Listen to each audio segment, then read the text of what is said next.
భారత్ పాకిస్తాన్ మధ్య ఉద్రిక్తతలు నెలకొన్న సమయంలో దాయాది దేశానికి అండగా నిలిచిన టర్కీకి సెగ తగులుతోంది. ఆ దేశంపై ప్రభావం పడేలా నిర్ణయాలను తీసుకుంటోంది భారత్. దేశంలోని వివిధ విమానాశ్రయాల్లో భద్రతాపరమైన సేవలు అందిస్తున్న తుర్కియే సంస్థ సెలిబీ ఏవియేషన్కు సెక్యూరిటీ క్లియరెన్స్ను కేంద్రం రద్దు చేసింది.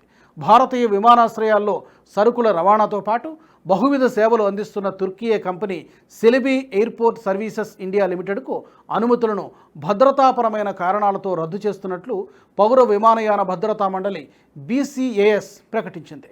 హైదరాబాద్, చెన్నైలతో సహా మొత్తం 9 భారతీయ విమానాశ్రయాల్లో సెలిబీ సేవలు అందిస్తోంది. అయితే ఒప్పందం రద్దు నేపథ్యంలో ఆయా విమానాశ్రయాల్లో ప్రయాణికుల సరుకు రవాణాకు ఏర్పాట్లు చేసినట్లు పౌర విమానయాన శాఖ వెల్లడించింది. భారత్ చేపట్టిన ఆపరేషన్ సింధూర్ సందర్భంగా పాకిస్తాన్కు మద్దతు ప్రకటించింది టర్కీ. ఈ నేపథ్యంలో దేశవ్యాప్తంగా తుర్కీపై తీవ్ర వ్యతిరేకత వ్యక్తమవుతోంది.